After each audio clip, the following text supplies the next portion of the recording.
புஸ்தகம் 5ஆம் அதிகாரம் 29ஆம் வசனம். 5ஆம் அதிகாரம் 29ஆம் வசனத்தை கூட வாசிக்க கேட்கலாம். உன் வலது கண் உன்னுடைய வலது கண் உனக்கு இடர்கள் உண்டாக்கினால் அதை பிடுங்கி எரிந்து போடு. உன் சரீரம் முழுவதும் நரகத்தில் தள்ளப்படுவதை பார்க்கிலும் உன் அவயங்களில் ஒன்று நரகத்தில் தள்ளப்படுவதை பார்க்கிலும் உன் அவயங்களில் ஒன்று நரகத்தில் தள்ளப்படுவதை உன் பார்க்கிலும் அவயங்களில் ஒன்று அவயங்களில் ஒன்று உன் அவயங்களில் ஒன்று அவயங்களில் ஒன்று ஒன்று கெட்டு போவது உனக்கு நலமாய் இருக்கும். நல்லதா இருக்கும். அல்லேலூயா. என்ன வார்த்தை இது? இதுல என்ன காரியத்தை கர்த்தர் வைத்திருக்கிறார்? இதுல என்ன சொல்ல போகிறார்? இது என்னதான் தெரிய செய்ய போகிறார்? என்னதான் இருக்கிறது பாருங்க. இயேசுநாதர் சொல்லுகிற வார்த்தை 30 சேர்த்து வாசிக்கலாம். உன் வலது கை உனக்கு இடர்கள் உண்டாக்கினால் அதை தரித்து எரிந்து போடு. உன் சரீரம் முழுவதும் நரகத்தில் தள்ளப்படுவதை பார்க்கிலும் உன் அவயங்களில் ஒன்று கெட்டு போவது உனக்கு நலமாய் இருக்கும். இந்த அபயம் என்று சொன்னார் முதலாவது உங்களுக்கு தெரிகிறதா இருக்கிறது? அபயம் என்ற வார்த்தை உங்களுக்கு தெரிஞ்ச ஒரு அலைய சொல்லுங்க. தெரியல. அபயம்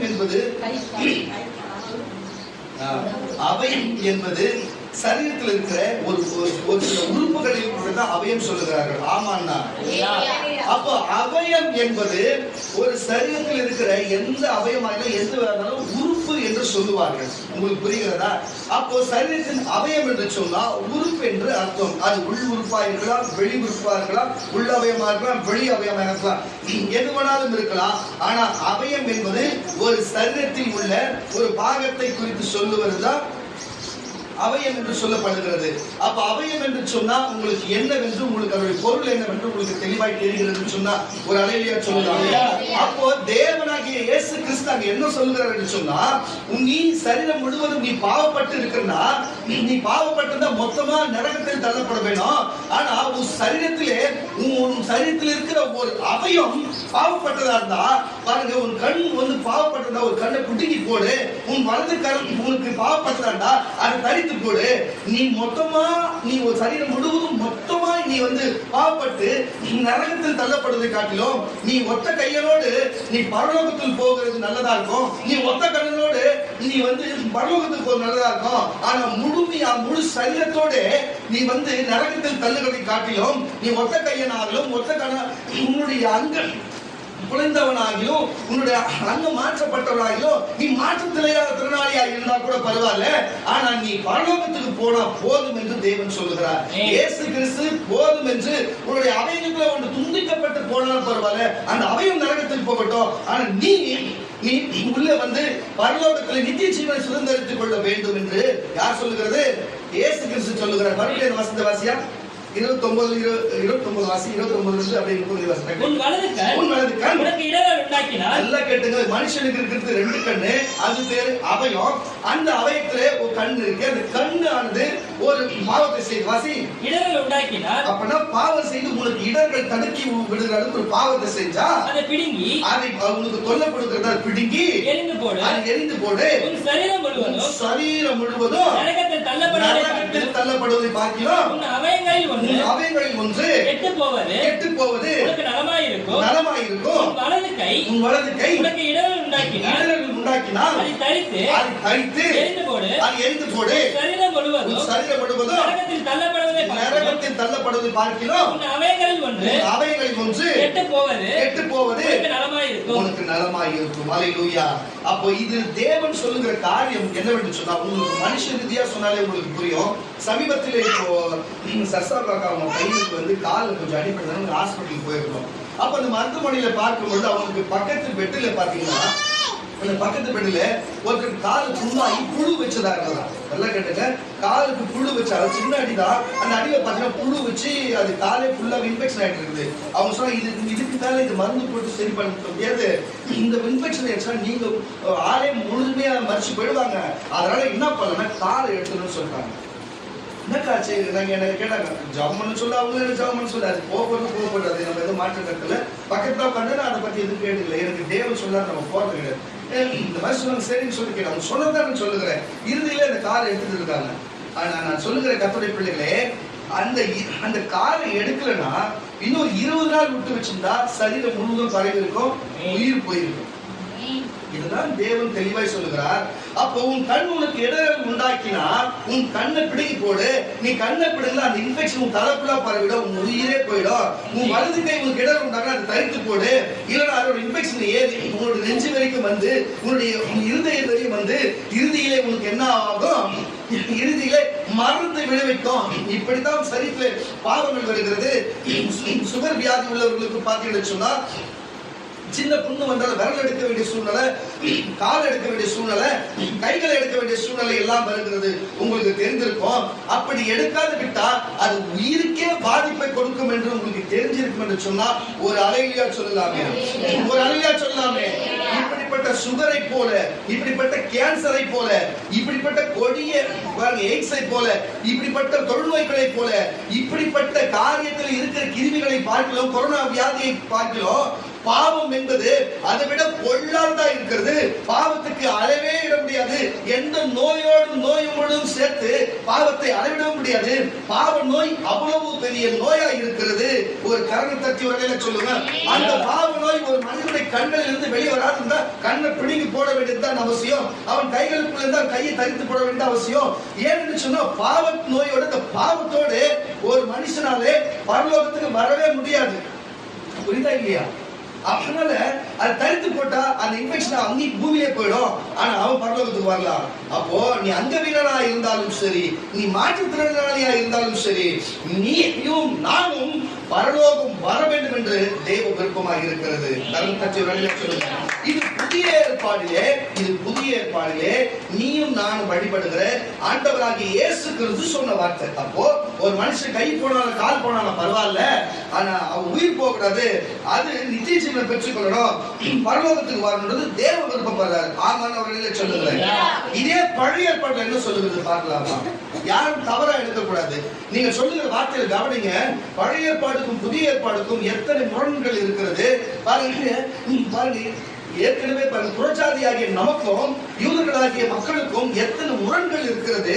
தேவன் இத்தனை முரண்களை முறித்து தேவன் நமக்கு தேவனாக இருக்கிறதும் நம்மளை பிள்ளையாக வைத்திருக்கிறதும் எத்தனை பெரிய ஆச்சரியம் என்பது பார்க்கலாம். வாசிக்க கேட்கலாம். லேவியராகமம் புஸ்தகம் 22ஆம் அதிகாரம், லேவியராகமம் புஸ்தகம் 22ஆம் அதிகாரம் 23ஆம் வசனத்திலே வாசிக்க கேட்கலாம்.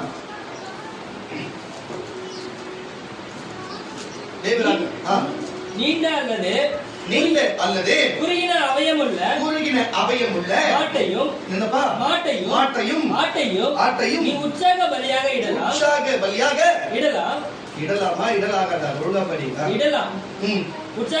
இடலாம்.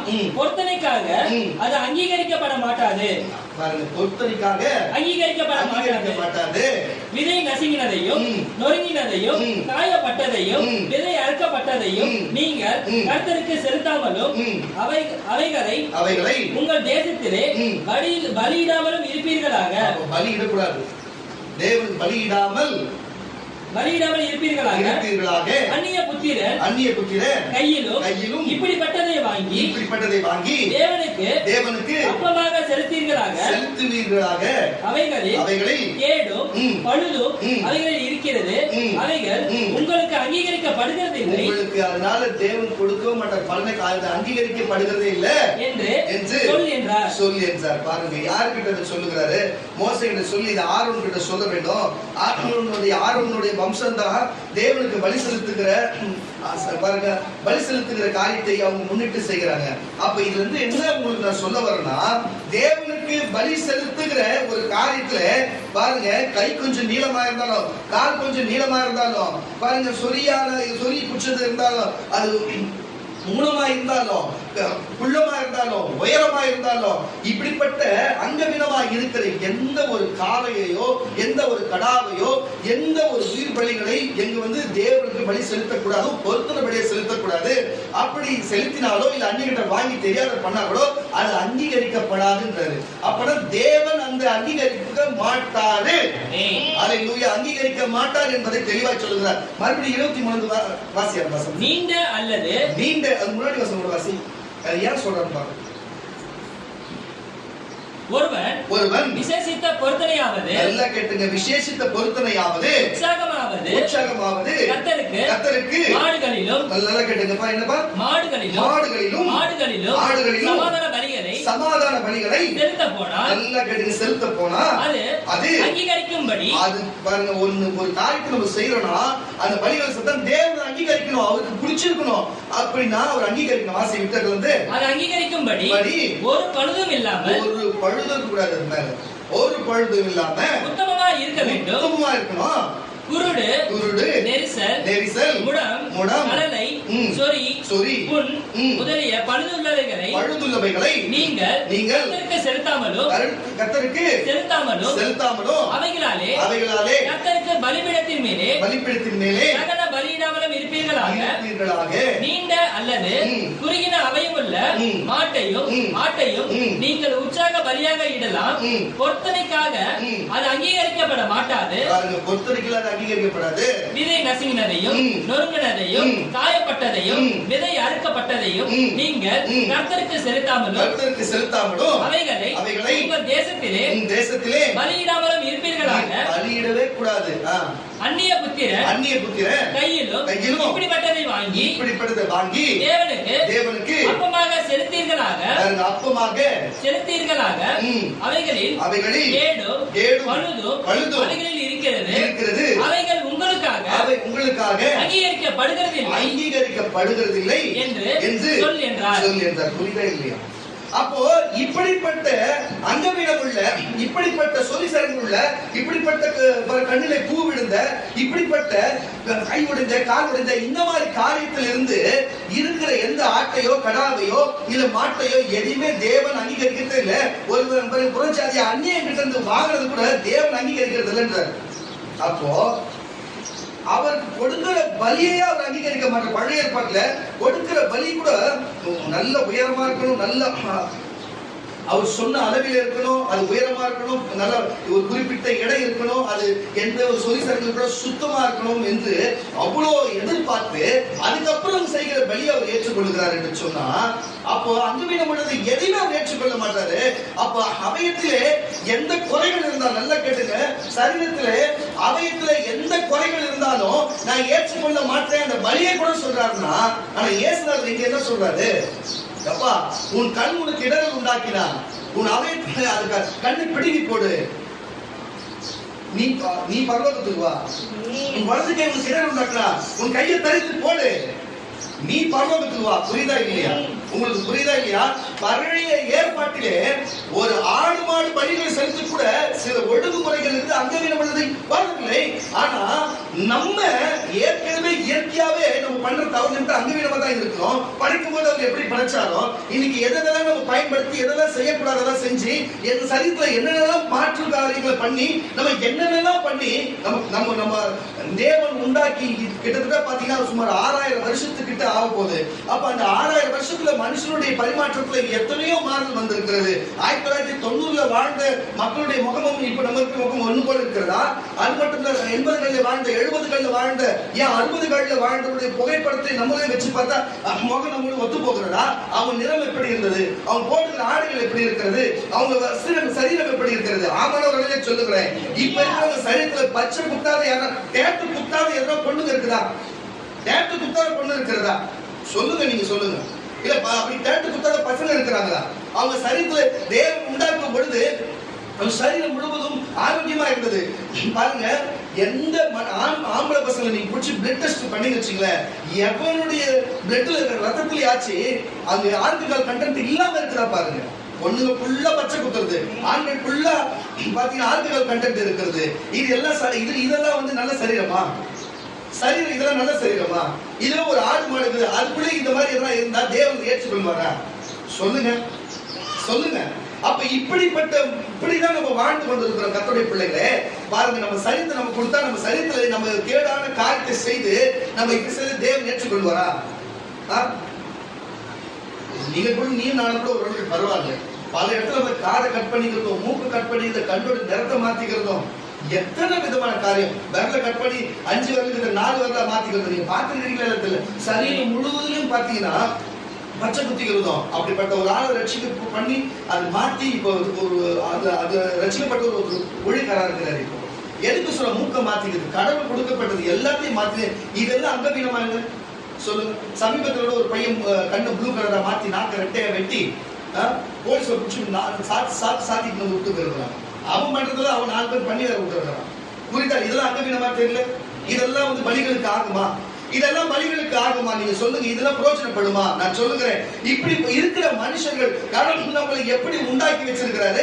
நம்ம இப்படிப்பட்ட காரியத்தை செய்து கொண்டு நம்ம வெளி தோட்டத்துக்கு பல காரியம் செய்கிறோம், உள் தோட்டத்துல எவ்வளவு காரியங்கள் மாறுபட்டு இருக்கிறது, எவ்வளவு பெரிய மாற்றத்துக்கு உண்டான காரியத்தை நம்ம செய்து வருகிறோம் என்று தயவுசெய்து சொல்லுகிறேன். இந்த யூடியூப்ல இந்த பேஸ்புக்ல பார்க்கிற கர்த்தருடைய பிள்ளைகளே, உன் வாழ்க்கை குறித்து கர்த்தர் பேசுகிறாரு. ஒரு பலிகளை செலுத்த கூட இப்படிப்பட்ட கடாக்கள் இருக்கணும், இப்படிப்பட்ட சரீரம் இருக்கணும், இப்படி இருக்கணும், அப்படி இருக்கணும், இப்படிப்பட்டதான் வேணான்னு சொன்னா கண்டிப்பா சொல்றேன், இப்படிப்பட்ட வேணான்னு சொன்னதுல நீ ஒரு ஆளா இருப்ப. வேணான்னு சொன்ன ஒரு ஆளா தான் இருப்ப. நீ வேணான்னு சொன்ன ஒரு ஆளா தான் நீ இருப்பிய தவிர நீ வந்து ஆரோக்கியமா பலிகளை செலுத்துகிற அளவுக்கு இருக்கிற நீ அப்படிப்பட்ட ஆளாவே இருக்கிறது இல்லை. அல்லேலூயா. தயவு செய்து சொல்லுகிற கர்த்தருடைய பிள்ளைகளை, இது கூட பரவாயில்ல, இது கூட ஆளுங்களை குறித்தும் விசுவாசிகளை குறித்தும் சொல்லுகிறேன். ஊழியக்காரனே பலிகளை செலுத்துகிற அந்த பழைய பாட்டுக்கால ஊழியக்காரனா இருக்கிற ஆசாரியனே ஒரு தகுதி வேணும். ஆசாரியனுக்கு என்ன தகுதி வேணும்?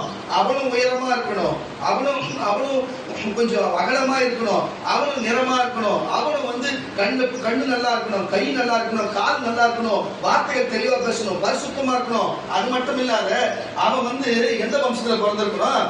ஆரோனோட வம்சத்துல பிறந்திருக்கணும். புரியுதா இல்லையா உங்களுக்கு? இவ்வளவு காரியம்லாம் இருந்தாதான் கொடுக்கிற பலியை இவனாலேயே செலுத்த முடியும். ஆனா என்னன்னா, பொதுமக்களாகிற ஆடு மாடா இருக்கிறவங்க போல நம்ம பேசிட்டோம் பாருங்க. மெய்ப்பனா இருக்கிற அவனுக்கும் தகுதி வேணும், பலிகளை செலுத்துறவனுக்கு ஆசாரியனுக்கும் தகுதி வேணும். பாருங்க, பலிகளுக்கு மேல் மட்டும் பிரச்சனை கிடையாது, பலிகளை மட்டும் குறை சொல்லி பிரயோஜனம் இல்லை, பலிகளை செலுத்துறவனே இப்ப சரியில்லையே. லேவியராகமம் புஸ்தகம் 21ஆம் அதிகாரம் 18ஆம் வசனம். லேவியராகமம் புஸ்தகம் 21ஆம் அதிகாரம் 18ஆம் வசனத்தை வாசிக்க கேட்கலாம். அங்கவீனமுள்ள, நல்லா கேட்டுங்க, அங்கவீனமுள்ள ஒருவனும் அணுகலாகாது. பாருங்க, பலிகளை செலுத்த ஒருவன் சரித்துல அங்கவீனமா இருந்தான்னா அவன் பலிகளை செலுத்தக்கூடாது. ரெட்ட நாக்கு வச்சிருக்கிறவன் ஊழியக்காரனா இருந்தானா செய்ய முடியுமா? இப்ப சமீபத்தில் பார்க்கிற ஒருத்தன் டவுசரை போட்டுக்கிட்டு அதுல 2 பீச் விட்டாமல் பேசிக்கின்னு அசிங்கமான வார்த்தையை சொல்லிக்கின்னு இவர் ஊழியக்காரனா இருக்கு. நான் என் சம்சாரம் பார்த்தோம், எங்களுக்கே ரொம்ப மனவேதனை. என்னதான் இவனுங்க பண்றாங்க, என்னதான் நடக்குது, என்னதான் நடத்தி விட்டு போறாங்களோ, இவனுக்கு என்னதான் செய்து விட்டு போறாங்களோ, இப்படிப்பட்ட இதுல வரை ஒரு கோடு வேற இயற்கையா இருக்கிறதா இல்ல அவனா வச்ச நேரத்துல அங்கவீனம் உள்ளவன்றதுக்கு அவன் தான் அடையாளம். இப்படிப்பட்ட ஒரு அங்கவீனம் உள்ளவனா இருக்கிறவன் இவன் எப்படி பலிகளை செலுத்த இவனை விட்டுருக்கிறாரு எனக்கு ஒண்ணும் புரியல. அது தேவ ஆவிதானா, இவன் தேவனுக்கு தான் பலி செலுத்த வந்தானான்னு எனக்கு ஒண்ணும் புரியல. மறுபடியும் வாசிக்க கேட்கிறார் வசனத்தை. அங்கவீனம் உள்ளவனும் அணுகலாகாது, சப்பானி ஆனாலும், குறுகின அல்லது நீண்ட அவயம் உள்ளவனே ஆனாலும். நல்லா கேட்டு மறுபடியும் இது வந்து மனுஷன் சொல்றது மாதிரி பசங்க வாசி. அங்கவீனம் உள்ளவனும் அணுகலாகாது, குருடனானாலும், சப்பானி ஆனாலும், குறுகின அல்லது நீண்ட அவயம் உள்ளவனாகினாலும், கால் ஒடிந்தவனோ, கை ஒடிந்தவனோ, கூனனானாலும், பூவிழுந்த கண்ணனாலும், சொரியனானாலும், அசிவருள்ள ஆனாலும், விதை நசுகிறவன் ஆனாலும் அணுகலாகாது. ஆசாரியனாகிய, நல்லா கேட்டுங்க, ஆசாரியனாகிய ஆரோனின் சந்ததியாகிய அங்கவீனம் உள்ளவனும் கர்த்தருக்கு தகன பலிகளை செலுத்த சேரலாகாது. புரிஞ்சுச்சா? அப்ப பலி செலுத்துறவனுக்கும் சில பாருங்க அங்கவீனம் இல்லாம அவனுடைய அவயம் எப்படி இருக்கணும்? தேவன் ஒரு பிள்ளைக்கு தாய்க்கு கொடுக்கப்பட்ட பிள்ளை பிறக்கும் பொழுது எப்படி அது பிறந்ததோ அப்படிப்பட்ட பிள்ளையா அது வளர்ந்திருக்கணும். அதுதான் ஆரோக்கியம் உள்ள சரீரம் உள்ளது. ஆனா அங்கவீனம் உள்ளது, அதுக்கப்புறம் போதையை போட்டு ரத்தத்துல என்ன இருக்கணுமோ அது மாதிரி அது ஆழ்கடல் வந்தா அது அங்கவீனம் தான். நாட்டை வெட்டிங்கன்னா அங்கவீனம் தான். சரீரத்துல பச்சை குத்தினா அங்கவீனம் தான். பாருங்க, கை காலை உடைச்சிட்டு வந்து அதுல இரும்பு பிளேட்டை வச்சுட்டு இருந்தா அங்கவீனம் தான். இது பாருங்க, இப்படிப்பட்ட காரியம் தனக்கு முடிய தேவன் எப்படி கொடுத்திருக்கிறாரு. நீங்க தேவையான வேலையை பண்ணா அங்கவீனம் தான். புரியுதா இல்லையா? இது எல்லாத்தையும் அங்கவீனமாக இருக்கிறது. மூக்குடைய ஷேப்பை மாத்துறது, நெஞ்சுடைய ஷேப்பை மாத்துறது, புரியுதா இல்லையா உங்களுக்கு? இது போன்ற ஒவ்வொரு காரியத்தையும் விரலுடைய ஷேப்பை மாத்துறது என்று சொல்லி இன்னைக்கு எல்லாரும் இப்படி காரியத்தை செய்திருக்கிறாங்க. இப்படிப்பட்ட எல்லாருக்குமே இவங்களுக்கு எல்லாருக்குமே தேவன் எல்லாத்தையும் தெளிவாக ஆட்டுக்கு வாழ அளந்து வச்சதுன்னு சொல்றது போல கரெக்டா தான் செஞ்சிருக்கிறாரு. நம்ம தப்பிச்சோம், கரங்கள் தச்சு ஒரு சொல்லுங்க. ஏன்னா நம்ம மட்டும்தான் இயேசுநாதரை நம்புகிறோம், அவருடைய கிருபையை நம்புகிறோம். அது நம்ம புறச்சாதி தான். இயேசுநாதரை எங்களுக்கு தெய்வம் நம்புகிறோம். நம்ம கிட்ட எந்த கற்பனை கிடையாது, கட்டளை கிடையாது. இயேசுக்கு ஒடுக்கப்பட்ட புது உடன்படிக்கையும் அவரே உடன்படிக்கை தலைவனாகும், அவரே நமக்கு ஆசாரியனா இருக்கிறாரு. நம்ம இயேசுநாதரை ஏற்றுக்கொள்ளுகிறோம். கரங்கள் தச்சு ஒரு சொல்லுங்க. தசமாகம் அது இது என்று சொல்லி பழைய ஏற்பாட்டு முறைகளை செஞ்சு இந்த அங்கவீனமான காரியத்தை செய்யறாங்க கூட சேர்ந்து செய்யட்டும். இப்படி அங்கவீனமான காரியத்தை செஞ்சுட்டு கடைசியில அந்த நியாயப்பிரமாணமே அவங்களே அழிக்கும். நான் சொல்ல தப்பா ரைட்டா?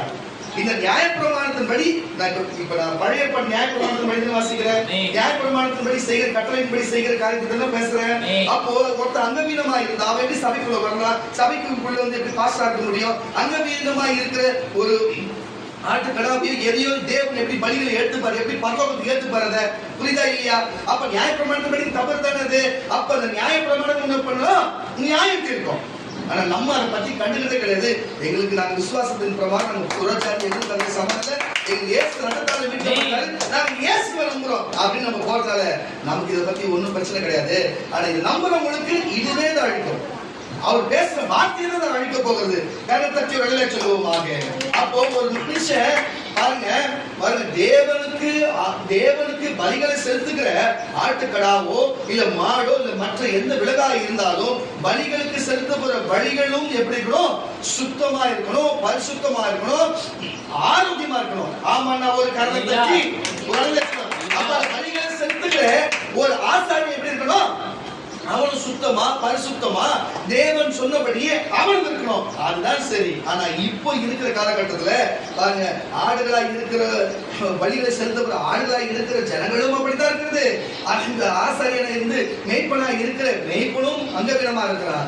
எப்படி இது எங்க போய் சேரப்போகுது, எங்க போய் சேரப்போகுது? ஆனா இப்படிப்பட்ட ஆட்களுக்கு தான் சொன்னார். அவர் என்ன சொன்னாரு, உன் கண் உனக்கு இடர் உண்டாக்கினா அதை பிடுங்கி போடு, உன் கை உனக்கு இடர் உண்டாக்கினா அதை பிடுங்கி போடு. மறுபடியும் அந்த வசனத்தை வாசிக்க மத்திய சுவிசேஷம், உன்னுடைய வலது கண் உனக்கு வலது கண் இடர்கள் உண்டாக்கினால் அதை பிடுங்கி அதை எரிந்து போடு. சரீரம் முழுவதும் நரகத்தில் தள்ளப்படுவதை பார்க்கிலும் அவைகளில் ஒன்று கெட்டு போகாது, உனக்கு நலமாய் இருக்கும். உன் வலது கை உனக்கு இடர்கள் உண்டாக்கினா அதை தரித்து என்னப்பா எரிந்து போடு.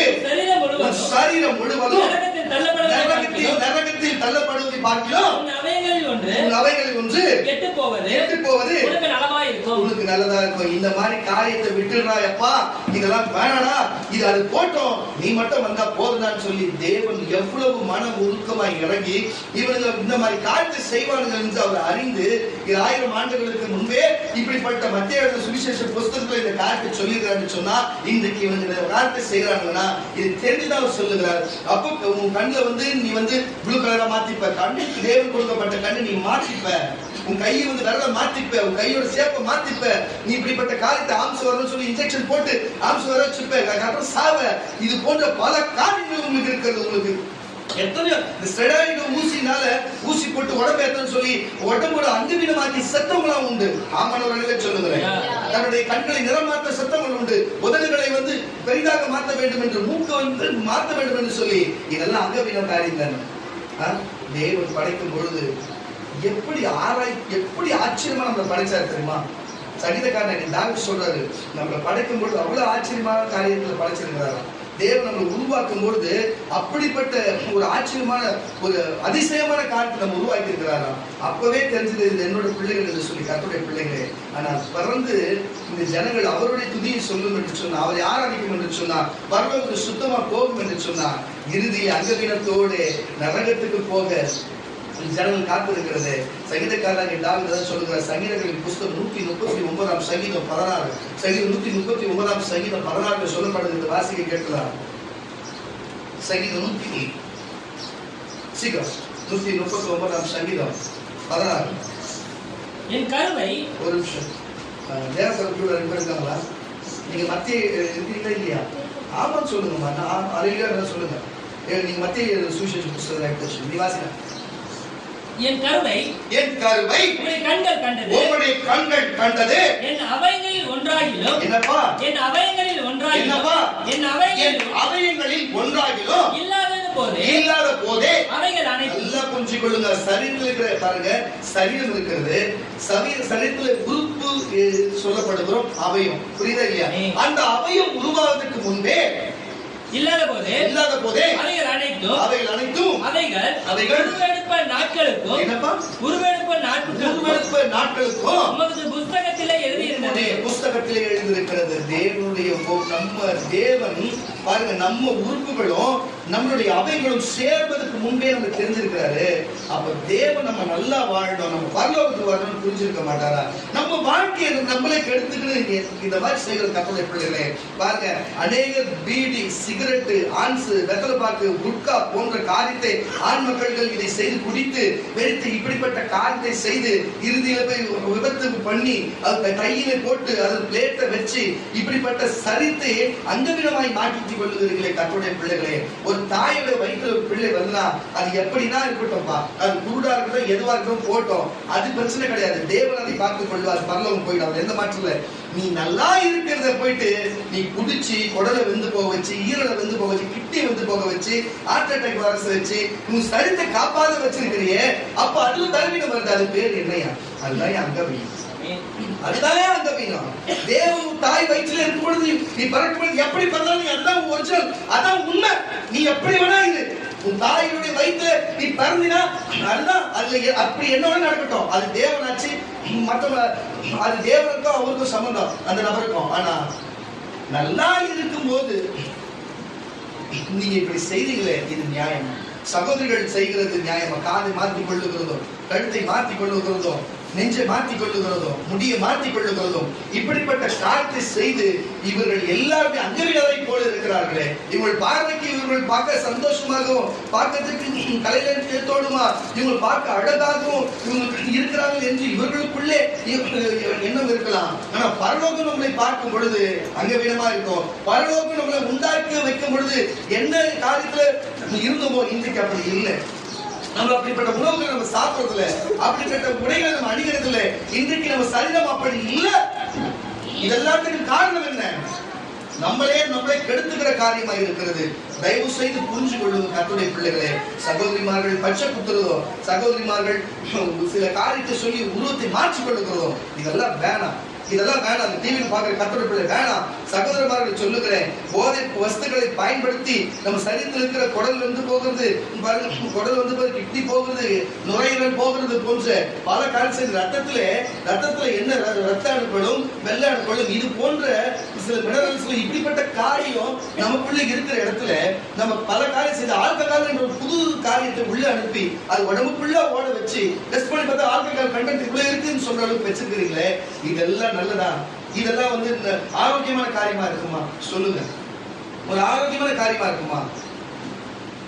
எப்படி இருக்கும் கர்த்தருடைய பிள்ளைகளே? தயவு செய்து சொல்லுகிறேன், இப்படிப்பட்ட அங்கவீனமான காரியத்தை செய்துகிறோம். அப்ப இது பலிகளுக்கும் ஆகாது. இதை சொல்லிக் கொடுக்கிற பலிகளை செலுத்துகிறேன்னு சொல்லுங்க. ஆசாரியனா இருக்கிறவனே இப்ப செய்கிறவன் ஊழியக்காரன் எல்லாத்தையும் மாற்றிக்கொண்டு இப்படிப்பட்ட காரியத்தை அனுமதிக்கிறான், அவனும் செய்கிறான்.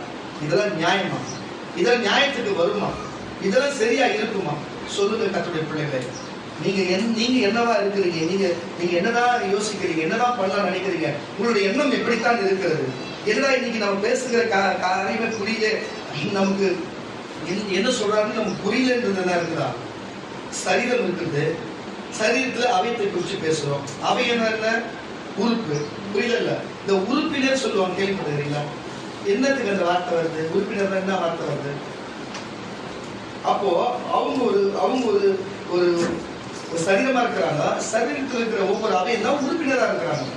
உறுப்பினர்னா ஒரு தலைவர் இருப்பாரு, ஒரு துணைத் தலைவர் இருப்பாரு, செயலர் பொருளா இருப்பாரு, மிச்ச பேர் என்ன இருப்பாங்க? உறுப்பினரா இருப்பாங்க. அப்போ நம்ம சபைக்கு இயேசுநாதர் தலைவரா இருக்கிறாரு. இயேசுநாதர் கூட மூளையா இருக்கிறது பரிசுத்த ஆவியானவரா இருக்கிறாரு. புரியுதா இல்லையா உங்களுக்கு? அந்த சரீரத்துக்கு உயிர் கொடுத்து ஒரு பிதாவா இருக்கிறாரு. அல்லேலூயா. நீங்க எல்லாம் என்னவா இருக்கிறீங்க? எனக்கு தெரிஞ்சு ஒரு சில பேர்லாம் முடியா இருக்குது. வேற என்ன சொல்றாங்க, வேற என்ன சொல்லுவாங்க, மயிரா இருந்திருக்கிறாங்க. புரியுதுங்களா?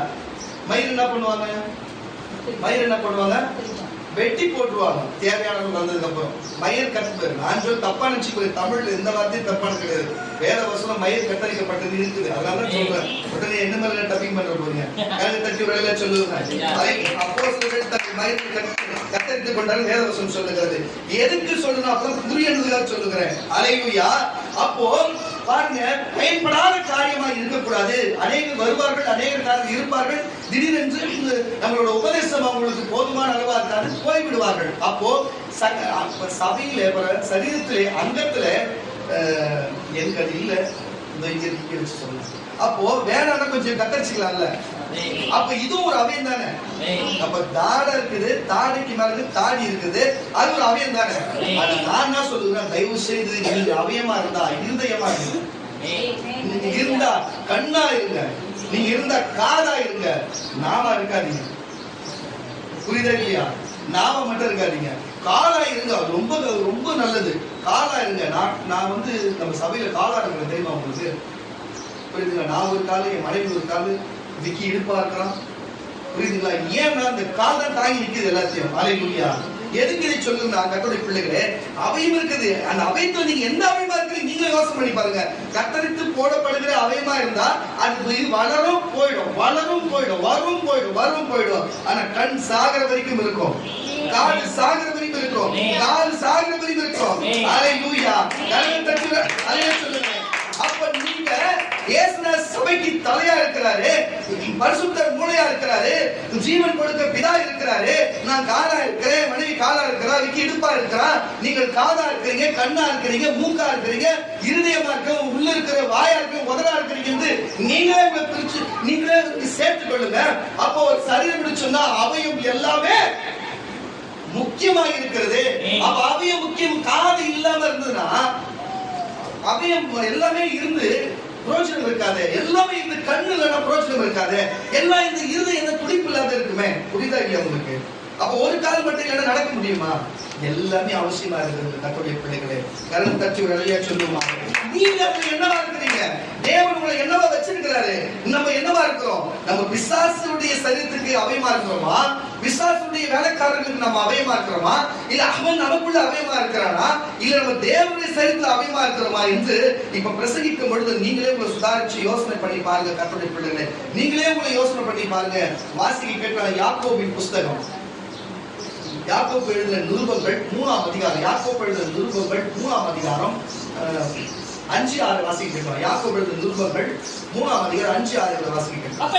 அப்படியே நான் வானதும் சிறிய அவைகளா இருந்து ஒரு கைத்தட்டலே சொல்லலாம். அப்போ நாவும் எப்படிப்பட்டதா இருக்கு பாருங்க. அப்போ ஒரு சரீரத்துல எல்லாமே இருக்குது, ஆனா நாவு மட்டும் பயன்படுத்தக்கூடாது. அது இருக்கணும், ஆனா தேவனுடைய நாவாக இருந்து போயிட்டோம். அல்லேலூயா.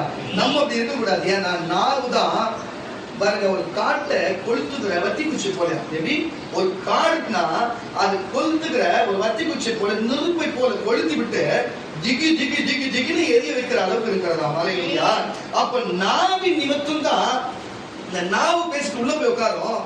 நம்ம பாருங்க எங்கன்னா ஒரு இடத்துல வம்பிட்டு இருப்பாங்க, நாவு பேசுறோம், பேசி உள்ள போய் உட்காந்துட்டோம், ஆனா சம்மந்தமே இல்லாத வலது கை வந்து இழந்து போகிற சூழ்நிலை இருக்கும். கரெக்டா இல்லையா? இடது கை இழந்து போகிற சூழ்நிலை இருக்கும். சில நேரத்தில் கழுத்தையே வெட்டி கழுத்தையே போகிற சூழ்நிலையா இருக்கும். மூக்குவாய் பழுப்பு அனுப்பியிருப்பாங்க. புரியுதா இல்லையா உங்களுக்கு? ஓட விட்டு முதுலே வெட்டி இருப்பாங்க. இதுக்கு எல்லாத்துக்கும் காரணம் யாரு? இந்த நம்ம சரீரம் உதவாங்கிறதுக்கு முன்னாடி முக்காவாசி காரணம் யாரு? நாவு தான். அல்லேலூயா. அதனால நாவ எடுக்க ஒரு நாவ அடக்க ஒரு மனுஷனாலும் கூடாதுன்னு தான் இருக்குது. அப்ப இது யார்தான் அடக்கணும்? வீட்டுல அடக்கிறதுல ஊர் அடக்கணும். கேள்விப்படுதுங்களா? நம்ம நாவ தேவன் தான் அடக்கணும். அல்லேலூயா. மனுஷனால கூடாது. அது எதனா நியாயம் பேசியிருந்தாக்க என்ன ஒரு காரணத்தை சொல்லலாம். ஆனா நான் சொல்றேன், சபையில நாவா இருக்காதீங்க. தயவு செய்து நீங்க இருதயமா இருங்க, கிட்னியா இருங்க, எல்லாம் பிரோஜனம் உள்ளதா இருங்க. இப்ப நாவு குறித்து தேவன் என்ன சொல்றாரு பாக்க வாசி. அப்படியே நாவானதும் சிறிய அவைகளா இருந்து பெருமையானவைகளை பேசும். உண்மையானதை பேசும். பாருங்க சிறிய நெருப்பு பெரிய காட்டை கொளுத்துகிறது. நாவும் நெருப்புதான். அது அநீதி நிறைந்த உலகம்.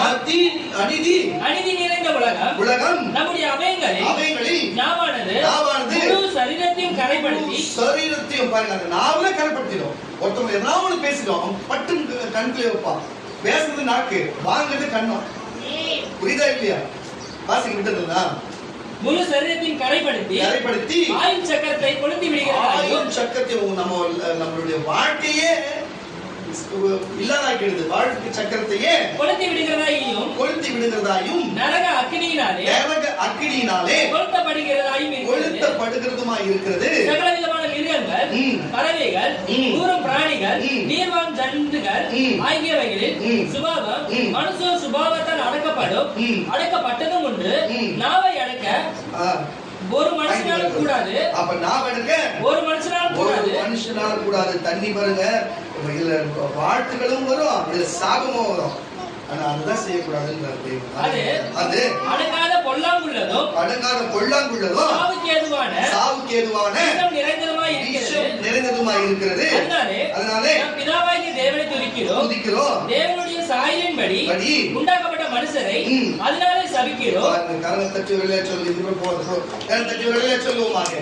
என்ன முன்னாடி கை ஏற்றணும், கை தட்டு. எதுக்கு சொல்லுங்க? கர்த்தருடைய பிள்ளைகளை தயவு செய்து புரிஞ்சு கொள்ளுங்க. அப்போ நம்ம சரீரத்துல ஒரு பொருளை போய் கையில் தொட்டு எடுத்தாதான் பிரச்சனை இல்ல.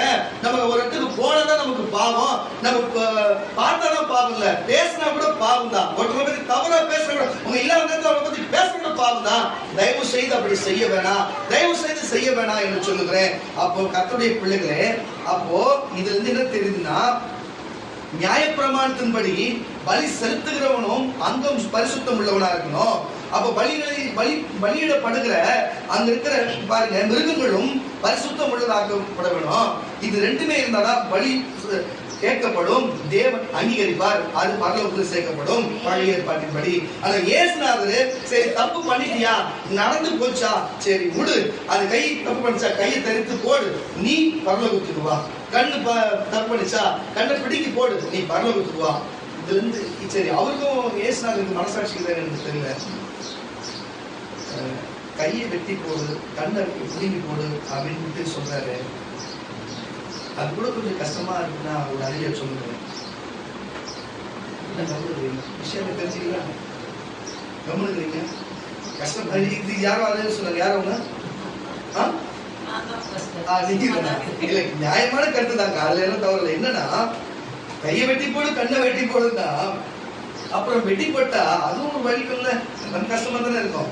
ஆனா தேவன் அது அப்படி சொல்ல வரல. என்னன்னா இப்படிதான் நிறைய புரிஞ்சுப்பாங்க. என்ன சொல்ல வரோம்னா, சரீரம் முக்கியமே கிடையாது சொல்ல வர்றாரு. கரவை தச்சு வெளியில சொல்லுவாங்க, பரலோகம் போவதற்கு சரீரம் முக்கியம் இல்ல, ஆவி ஆத்மா தான் முக்கியம் சொல்ல வருகிறார். ஆனா பாருங்க, புதிய ஏற்பாடு இயேசுநாதர் கொடுத்தது ஆவிக்குரிய காரியமா இருக்கிறது. அது ஆவிக்குரியபடி சிந்தித்து போகணும். பழைய ஏற்பாடு மாம்சமான காரியமா இருக்கிறது. அதனால பலிகளும் அது காரியமும் மாம்சத்துக்குரியது, உருவ தோற்றத்துக்குரிய காரியத்தை பேசுகிறது. ஆனா இயேசுநாதர் ஆவிக்குரிய தோற்றத்தை பத்தி பேசுறாரு. நல்லா புரிஞ்சு கொள்ளுங்க. வெட்டி போட்டு பிடிங்கி போடுனா நீ சரீரமே போச்சுனா கூட ஒண்ணுமே கிடையாது, உன் ஆவி ஆத்மா தான் பரலோகம் போக போகுது. கரவை தச்சு வெளியில சொல்லுங்க. அதனால பழைய ஏற்பாடு மாம்சமான காரியத்தை வெளிக்காட்டுகிறது.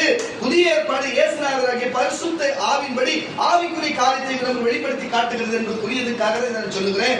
அப்போ நீங்க நமக்கு சரீரத்துல பாருங்க, பூமியிலே நமக்கு சரீரம் அவசியமா இருந்தாலும் கூட சபையில இயேசுநாதருடைய சரீரத்துல நம்ம அவயமா இருக்கிறது அவசியமா இருக்கிறது. ஆனா பரலோகத்துக்கு சரீரம் அவசியம் இல்லை.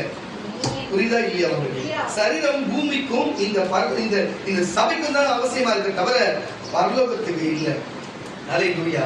அதை புரிஞ்சு கொள்ளுங்க கர்த்தருடைய பிள்ளைகளே. நீ வரணும், உன் ஆவி வரணும், ஆத்மா வரணும். அதனால்தான் இயேசுநாதர் தன்னுடைய அவயத்தையே, தன்னுடைய சரீரத்தில் இருக்கிற ஒவ்வொரு அவயத்தையுமே இந்த பூமியில நமக்காக காயப்படும்படி ஒப்பு கொடுத்து போனார். சிரசில பாத்தீங்கன்னா முள்கிரீடம் சூடப்பட்டது, பாத்தீங்கன்னா 2 கரத்துல ஆணி அடிக்கப்பட்டது, காலில் பாருங்க காலில் ஆணிக்கு அடிக்கப்பட்டது, ஈட்டியால் குத்தப்பட்டது, சரீரம் முழுதும் 39 சவுக்கடினால் அடிக்கப்பட்டிருக்கிறது. சரீரம் முழுவதுமே பாத்தீங்கன்னா உழுது நிலப்பல் மாறினதான். அவரு பாருங்க அப்படிப்பட்ட காரியத்தை முழுமையா செய்து பாருங்க அவரே பலியை செலுத்துகிறவர். யார் பத்தி சத்தம் போடுது? வெள்ளம் சொல்லு யாரு கொஞ்சம் கேளுங்க. பாருங்க இப்படி அவர் பலிகளை செலுத்துறவரும் ஆரோக்கியமா இருந்தாரு, ஆசாரியனா இருந்தாரு. அந்த பலியாகி அடிக்கப்பட்ட ஆட்டுக்குட்டியை அவரே இருந்தார். புரியுதா இல்லையா உங்களுக்கு? அப்ப ரெண்டுமே அவரே புதிய ஏற்பாடு பரிசுத்தமா இருந்திருக்கிறாரு. அங்கீகரிக்கிறவரும் அவரே, பலியும் அவரே, பலி செலுத்துகிறவரும் அவரே. கரங்களை தட்டி வரல. யாருக்காக? நீயும் நானும் கைகளால் செய்த பாவத்தை நீயும் நானும் போகக்கூடாது என்று போறதுக்காக நம்ம சிந்தித்தினால மூழ்கிறோம். நம்ம பார்த்தினால கண்களினாலே சரீரம் முழுவதும் நம்ம பட வேண்டிய அவயத்திற்கும் நம்ம பட வேண்டிய சொன்னார் பாருங்க, உன் அவயத்தை நீ உன் பாவத்தை பிடுங்கி போடு, உன்னுடைய வலது கை உன் பாவப்பட்ட பிடுங்கி போடு என்று சொல்லி சொன்னது உண்மைதான். ஆனா அவரே நமக்காக பிடுங்கி போட்டாங்க. நம்ம பண்ண வேண்டிய நம்ம கையில ஆணி அடிக்கப்பட வேண்டியது நம்ம அவைகளுக்கு ஒவ்வொரு காலத்தையும் நம்ம பண்ணதுக்கு தண்டனை கொடுக்க வேண்டியது பதிலா அவரே கொடுக்கப்பட்டு நம்மள இருந்து விடுவித்து நம்ம ஆவி ஆத்மா சரித்து பரலோகம் கொண்டு போய் பாவம் மன்னிப்பு பரலோகராஜ்யம் நித்திய ஜீவனை கொடுக்கும்படிக்கு அவர் செய்து அவர் அந்த விதமாய் மாறி போனார்கள். இயேசு பார்க்கும்போது இயேசு எப்படி இருப்பார்? புஜபல பராக்கிரமசாலியை போல அழகுள்ளவராக இருப்பார். இஸ்ரவேலின் குமாரத்திகள் எல்லாமே நேசிக்கத்தக்க அவர் விரும்பத்தக்க ஒரு ஆண்மகனாய் வாழ்ந்தவர். அவர் சாதாரண நாட்கள் அப்படிப்பட்ட ஒரு ஆண்மகனாய் வாழ்ந்தவர். ஆனா இறுதியிலே நாய் கொதறிந்தி போல கொதறியப்பட்டதுதான் வேதம் சொல்லுது. உழுத நிலம் போல் மாறப்பட்டதுதான் வேதம் சொல்லுகிறது. அவர் பார்க்க ரூபமே அவர் ரூபம் போல நம்ம பார்க்க கூட போல இருந்ததாம். யாருக்கு இதெல்லாம் அங்க வேணும் தானே? கை உடைச்சா கை ஓட்ட போட்டா, கால் ஓட்ட போட்டா, முதல்ல சதி எடுத்தா அங்க வேணும் தானே? நான் மற்றவர்கள் சொல்லல, இயேசுவே நம்ம அங்கவீனமாய் போக வேண்டிய காரணத்துக்காக இயேசு அங்கவீனமாய் போய் அவர் சரீரத்திலே அந்த சரீரத்துக்குள்ள மொத்த அவயம் இருக்குமே, அந்த மொத்த அவயமே நமக்காக ஒப்பு கொடுத்தாருங்க. அல்லேலூயா. எதற்காக? ஆனா இன்னைக்கு அதை புரிஞ்சிக்காத ஜனங்க இன்னைக்கு அவர் கொடுத்த சரீரத்தை இன்னைக்கு அங்கவீனமாக்கி கொண்டு சரீரம் உள்ளேயும் சரி உள்வுறுப்பு வெளியுறுப்பு உள்ள எல்லாத்தையுமே சரி மாற்றிக்கொண்டு இப்படிப்பட்ட பெரிய வேதனை கொடுத்து வருகிறார். இன்னமும் அவர் சிலுவையில் அறியறதுதான் காரணம். இன்னமும் கிறிஸ்தவராகி அவர் சிலுவையில் அறியறதுதான் காரணமா இருக்கிறது. புரிஞ்சு கொள்வது கர்த்தருடைய பிள்ளைகளே, நீ எந்த அவயமா இருக்கிற அவர் சரீரத்தில் அவரை எதிர்பார்க்கறதுனால ஒரு கணவன் மனைவி இருக்கிறாங்கன்னா வேதம் அப்படிதான் சொல்லுவோம். கணவன் மனைவி இருக்கிறாங்கன்னா இது பாருங்க, அம்மாவும் பிள்ளையும் ஒரு சரீரமா இருக்கிறாங்க. புரியுதா இல்லையா? நான் சொல்றது புரியுதா? அம்மாவும் பிள்ளையும் ஒரு சரீரமா இருக்கிறாங்க. அப்பாவும் பாருங்க கணவரும் மனைவி ஒரு சரீரமா இருக்காங்க. இவங்க ரெண்டு பேரும் ஒரு சரீரமா இருக்கிறாங்கன்னு நான் சொல்ல வேதம் சொல்லுது. அவங்க வயிற்றுல பிறக்கிற பிள்ளையும் அம்மாவும் பிள்ளையும் ஒரு சரீரமா இருக்கிறாங்க. புரியுதுங்களா உங்களுக்கு? அப்ப கணவன் மனைவி ஒரு சரீரம், அம்மா பிள்ளை ஒரு சரீரம். அப்ப நம்ம எல்லாருமே குடும்பத்துக்குள்ள ஒரு சரீரமா தான் இருக்கோம். ஒரு அப்பா யாரையோ ஒரு பையனை ஒரு பொண்ணு பார்த்து கட்டி வச்சா அப்ப பிறகு ஃபுல்லா ஒரு சரீரமா தான் வருது. அப்போ மணவாளனாகிய கிறிஸ்து மணவாட்டியாக உங்களுக்கு கல்யாணம் பண்ணி வச்சேன் நான் ரெண்டு பேருக்கும். அப்ப நீங்களும் நீயும் இயேசுவும் ஒரே சரீரமா தானே இருப்பீங்க. ஆமாம் சொல்லுங்க, நான் தான் கல்யாணம் பண்ணி வைக்கிறேன். அல்லேலூயா. அதுல எந்த மாற்றமும் இல்லை. உங்களுக்கு கல்யாணம் பண்ணி வைக்க போது நான் தான். இந்த விடுதலை சுவிசேஷம் ஊழிய சபையில கல்யாணம் பண்ணி வைக்க போது இயேசுக்கு நான் தான். நானே ஒரு மனைவியா இருந்தாலும் கல்யாணம் பண்ணி வைக்கிற பாரு என்ன மாதிரி கட்ட கொடுக்குற கட்ட அவர் மனவாள நீ மனவாட்டி யார் கல்யாணம் பண்ணா நான் தான் பண்ணி வைக்கிறேன். நான் தான் இந்த சபையில இருக்கிற கட்டளை தான் வச்சிருக்கிறாரு. புரியுதா இல்லையா? அப்ப நீ ஏசுனாலும் ஒரு சரீரம். அப்போ அது பரலோகத்துல. இங்க இந்த சபைக்கு யார் தலை? அல்லேலூயா. இந்த சபை இது சபை ஒரு சரீரமாகி கர்த்தராகிய இயேசு கிறிஸ்து சரீரமாகிய சபையா இருக்கு. அப்ப கிறிஸ்து தலையா இருக்கிறாரு. அந்த கிறிஸ்து தலைக்குள்ள இருக்கிற மூல பரிசுத்த ஆவியானவரா இருக்கிறாரு. உயிர் கொடுத்தவர் பிதாவா இருக்கிறாரு. அப்ப நீ நம்ம எல்லாரும் எப்படியா இருக்கிறோம்? ஒரே சரீரமா இருக்கிறோம். சரீரத்துக்குள்ள இருக்கிற ஒவ்வொரு உறுப்புக்கு பேர் என்ன? அவயமா இருக்கிறோம். அப்ப இந்த சபை நடக்கணும்னா, இந்த உடம்பு நடக்கணும்னா கால் பயன்படணும், கை பயன்படணும். அது ஆரோக்கியமா இருக்குன்னா வாய்க்குள்ள சாப்பாடு வச்சு சாப்பிடணும். அப்படித்தான் இந்த விடுதலை சுவிசேஷ ஊழியம் உலகெங்கும் பரவ போறதுக்கும் நான் அல்ல, நீங்கள் தான் காரணம். அல்லேலூயா. ரெண்டு காலை வச்சுன்னு மட்டும் போயிருந்தா வாயில எப்படி பேசுவோம்? புரியுதா இல்லையா? புரியுதா? இது கால் நடக்கிறதுக்கு சத்து வேணும், எப்படி வயிறு இருக்கணும்ல. நான் எது சொன்னா கம்முன்னு ஒரு அடையில சொல்ல மாட்டேங்க. பொறுப்பு உங்க மேல வைக்கிறதுனால இருக்குங்களா? இங்க பாருங்க, உட்கார்ந்து எல்லாரும் இல்ல, ஒரு 5 பேர் 6 பேர் எப்படி உண்மையா இருப்பீங்க. நான் உங்களை சொல்றதா இருக்கிறேன். ஆனா நீங்களும் அமைதியா இருந்தீங்கன்னா அப்புறம் என்னதான் பண்றது? எல்லாருமே நீங்க இல்லைன்னா கூட பரவாயில்ல போட்டா ஒன்றும் பிரச்சனை இல்லை. இனிமே வரவங்க இந்த செய்தி எப்படி இந்த செய்தி நான் இல்லைனாலும் இந்த செய்தி இருக்கும் எப்படி யூடியூப்ல இருக்கா பார்த்து வரவங்க வருவாங்க. ஆனா அவங்க மாறுவாங்க. ஆனா உங்களை சொல்ற நீங்க பதிலே சொல்லாதீங்க என்னங்க நிறைய முடியாது. அப்போ ஒரு சபையில ஒரு சபை என்று சொன்னா ஒரு சரீரமா இருக்கிறது. சரீரத்துல நம்ம அவயமா இருக்கிறோம். இயேசுநாதருடைய சரீரத்துல நம்ம அவயமா இருக்கிறோம். உண்மையாவே சொல்லுகிறேன், எனக்கு இந்த பரலோகத்துல மறுபடி பூமிக்கு வரணும், பூமிக்கு இந்த 1000 வருஷம் அரசாட்சியில இருக்கணும், திருப்பி புதிய வானம் புதிய பூமியில பிறக்கணும்ன்ற எண்ணமே கிடையாது. நீங்க எப்படின்னா நினைச்சுங்க, என்னடா அவன் பேசுறான்ட்டு. எனக்கு விருப்பம் இல்லை, எனக்கு அதுல இன்ட்ரெஸ்ட் இல்லை. அவர் கொடுக்குறேன்னு சொல்றாரு, அது கொடுக்க வச்சிருக்கிறாரு, எனக்கு இன்ட்ரெஸ்ட் இல்லை. எனக்கு ஒரே ஒரு ஆசை, ஒருவேளை பரலோகத்துல இயேசுநாதர் செருப்பு போடுற மாதிரி இருந்தா அவர் செருப்பா இருந்தா போதும். ஒருவேளை இயேசுநாதர் நாங்க அங்கி போடுற மாதிரி இருந்தா அவர் அங்கியா இருந்தா போதும். இப்படியே வாழ்க்கை இப்படி அவங்களுக்குள்ள போய் ஐக்கியமாயி அப்படியே ஜாயிண்ட் ஆகி போயிட்டா போதும்.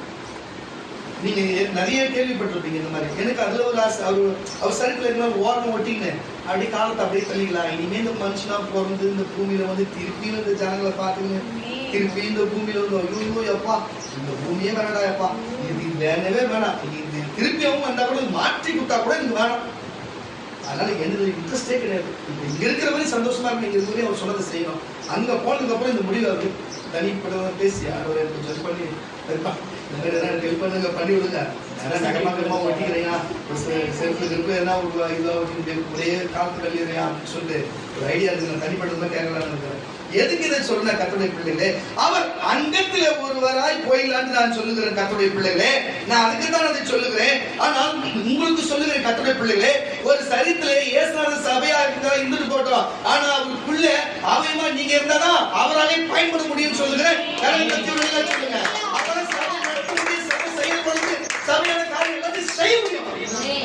அப்பதான் அது முடியும். வாசிக்க கேட்கலாம். கொலோசியரின் புஸ்தகம், கொலோசியரின் புஸ்தகம் 3ஆம் அதிகாரம் 5ஆம் வசனம். சீக்கிரம் முடிச்சிடலாம். நீங்க சீக்கிரம் சின்ன ஆகையால் விபச்சாரம், அசுத்தம் பாருங்க, இது பாருங்க, நான் இவ்வளவு இயேசுநாதருடைய சரித்துக்குள்ள நீங்க அவயமா இருக்கிறீங்க நான் பேசியிருந்தேன். ஆனா வேதம் மனுஷங்க எப்படி எந்த இதுல அவயமா இருக்கிறாங்கன்னு சொல்லுது பாருங்க. வாசி. ஆகையால் விபச்சாரம், அசுத்தம், கோபம், துரிச்சை, விக்கிரக ஆராதனை, பொருளாசை ஆகிய இவைகளை பூமியிலே உண்டு பண்ணுகிற, இவைகளை பூமியில இந்த விஷயம் சொன்ன பத்தியில பாயிண்ட் எடுத்து இதுல உண்டு பண்ணுகிற உங்கள் அவயங்களை, இவைகளை உண்டு பண்ணுகிற உங்கள் அவயங்களை, இவைகளை உண்டு பண்ணுகிற. அப்போ இந்த பூமியில பிசாசுக்கு சில அவயம் இருக்குது. உண்டு பண்ணுகிற அவயங்களில் அழித்து போடுங்க, இதை அழித்து போடுங்க. இவைகளின் பொருட்டு கீழ்ப்படியாமையின் பிள்ளைகள் மேல் கோப அக்கினை வரும். யாரு இந்த மாதிரி காரியங்களை செய்து? யாரு? இதெல்லாம் பிசாசுடைய சரீரத்தில் இருக்கிற அவயமா இருக்கு. புரியுதா இல்லையா? பிசாசுடைய சபையில இன்னைக்குதான் ஒழிக்காரனும் அவையை சரியா பயன்படுத்தல, அவங்க ஒழிஞ்சு கூட இருக்கிற பிள்ளைகளையும் சரியா நடத்துறது இல்ல. இப்படிப்பட்ட காரியத்தை செய்கிறவன் தான் அல்லேலூயா. இப்படிப்பட்ட காரியமா இருக்கிறது கர்த்தருடைய பிள்ளைகளே. இன்றைக்கு நீங்க உண்மையா கிறிஸ்து இந்த சபைக்கு தலையா இருப்பாரானா, நீங்கள் அவயமா இருக்குன்னு சொன்னா நாம இனிமே எப்படி சிந்திக்க வேணும், எப்படி யோசிக்க வேணும், எப்படி செயல்பட வேணும், எப்படி சிந்திச்சு ஓட வேணும், என்னென்ன காரியத்தை செய்ய வேண்டும் என்பதை தயவு செய்து நீங்க புரிஞ்சு நடக்க வேண்டும். கர்த்தருடைய பிள்ளை வாசிக்க கேட்கலாம். 1 கொரிந்தியர் புஸ்தகம் 6ஆம் அதிகாரம் 15ஆம் வசனம் முடிச்சலாம். 1 கொரிந்தியர் புஸ்தகம் 6ஆம் அதிகாரம் 15ஆம் வசனத்தை வாசிக்க கேட்கலாம். உங்கள் சரீரங்கள் தச்சுவரலே சொல்லுங்க. உங்கள் சரீரங்கள் கிறிஸ்துவின் அவயங்கள் அல்லவென்று பாருங்க. கிறிஸ்துவின் சரீரம் கிறிஸ்துவின் அவயங்கள் அல்லவென்று அறியீர்களா? அப்படி இருக்க கிறிஸ்துவின் அவயங்களிலே பாருங்க, கிறிஸ்துவுடைய அவயங்களிலே இயேசுவின் அவயங்கள் ஆக்கலாமா? இதுதான் சொல்றேன். அப்போ நீங்க இயேசுவுடைய சரீரத்தில் இருக்கிற ஒரு அவயங்களா இருந்தா நீங்க இயேசுவுடைய சரீரத்தில் இருக்கிற அவயங்களை போல ஆக்கலாமா? அப்படி செய்யலாகாதே. இயேசுவோடு இணைந்திருக்கிறவன் அவர்களுடனே ஒரே சரீரமா இருக்கிறான் என்று புரியுதா இல்லையா? இயேசுவுடைய நாம் இயேசுவோட திருமணம் செய்தாலும் ஒரே சரீரமா இருக்கிறீங்க. இயேசுவோட ஒருத்தரை திருமணம் செய்தா ஒரே சரீரமா இருக்கிறான். வாசியா ஒரே சரீரமா இருக்கிறீர்கள் என்று அறிவீர்களா? இருவரும் ஒரே மாம்சமா இருப்பார்கள் என்று சந்தோஷமா இருப்பார்கள் என்று சொல்லி இருக்கிறது. அப்படியே கர்த்தரோடு இசைந்து இருக்கிறவனோ அவருடனே ஒரே ஆவியா இருக்கிறார். வேசித்தனத்துக்கும் விலகி ஓடுங்கள். மனுஷன் செய்கிற எந்த பாவமும் சரீரத்துக்கு புறம்பாய் இருக்கும். வேசித்தனம் செய்கிறவனோ சுய சரீரத்திற்கு விரோதமாய் பாவம் செய்கிறான். உங்கள் சரீரமானது நீங்கள் தேவனாலே பெற்றிருந்தோம். உங்கள் தங்கியும் இருக்கிற பரிசுத்த ஆவியினுடைய ஆலயமாய் இருக்கிறீர்கள். நமக்குள்ள இருக்கிற இந்த சரீர ஆலயமா இருக்குது. இதுக்குள்ள பரிசுத்த ஆவி வாழ்கிறாரு. நீங்கள் உங்களுடையவர்கள் அல்லவென்று அறியீர்களா? கிரயத்துக்கு கொல்லப்பட்டீர்களே. ஆகையால் தேவனுக்கு உடையவர்கள் ஆகிய சொல்லுவோம். அப்ப நம்ம சரீரம் அங்கவீனமாய் இருக்கிறது. அது அங்கவீனப்படுத்தக்கூடாது. அது பரிசுத்தமா இருக்கணும், ஆரோக்கியமா இருக்கணும், பலனா இருக்கணும், தெம்பா இருக்கணும். கொடுக்கப்பட்ட ஆயுசு வரை அது வாழணும் என்று தேவன் விரும்புகிறாரு. வேதவசனம் நானும் உங்களுக்கு போதிக்கிறேன். இதெல்லாம் எதுக்குன்னு பார்த்தா, அல்லேலூயா, இந்த சரீரம் ஆலயமா இருக்கிறது. இந்த ஆலயத்துக்குள்ள பரிசுத்த ஆவியானவர் வாசம் பண்ண விரும்புறாரு. நான் சொல்லுகிறேன், எங்க விடுதலை சுவிசேஷம் ஒழித்துகிற என் சகோதர சகோதரிகளுடைய இருதயத்தில் பரிசுத்த ஆவியானவர் வாசம் பண்ணுவார். என்ன ஒரு விசுவாசம்! கரெக்டா இருக்குதுப்பா. பார்த்தவரை கரெக்டா இருக்குது. ஆனா ரகசிய பாவம் என்ன செய்யணும்னு சொன்னா ஆவியார் உணர்த்தா எனக்கு தெரியல. இல்லைன்னு சொன்னா இன்றோட திருந்தி விடுவார்கள் நான் நம்புகிறேன். இன்றோட திருந்தி கர்த்தர் அவங்களை தெளிவுபடுத்தி அவங்க அம்மா, தங்கச்சி, தம்பி, அண்ணா, அக்கா என்று உங்களுக்கு நான் சொல்லுகிறது போல தேவ ஆவியார் உணர்த்தி சொல்லுகிறாரு. நீ சாதாரண ஆள் கிடையாது. பாருங்க, இன்னைக்கு நான் உங்களுக்கு காட்ட உங்களுக்கு சொல்லுகிறேன். நீங்க பல சித்தர்களுடைய காரியத்தையும், பல ஞானிகளுடைய காரியத்தையும், பல ரிஷிகளுடைய காரியத்தெல்லாம் கேட்டீங்கன்னு வச்சுக்கோங்களேன். இன்னைக்கு ஏதோ கோயிலுக்கு போறாங்க, இன்னைக்கு வராங்கன்றவங்க, சில சரணாசாரம் செய்யறாங்கன்றதெல்லாம் வந்து பாத்தீங்கன்னா அது ஏன் செய்யறோம்னு அவங்களுக்கும் தெரியாது, ஏன் போறோம்னு அவங்களுக்கும் தெரியாது. இதான் உண்மை. ஏதோ யாரோ ஒருத்தவங்க போனாங்க, அங்க போயிட்டு வந்ததுக்கப்புறம் ஏதோ பணம் கிடைச்சது, தொடர்ந்து போறாங்க, அவ்வளவுதான்.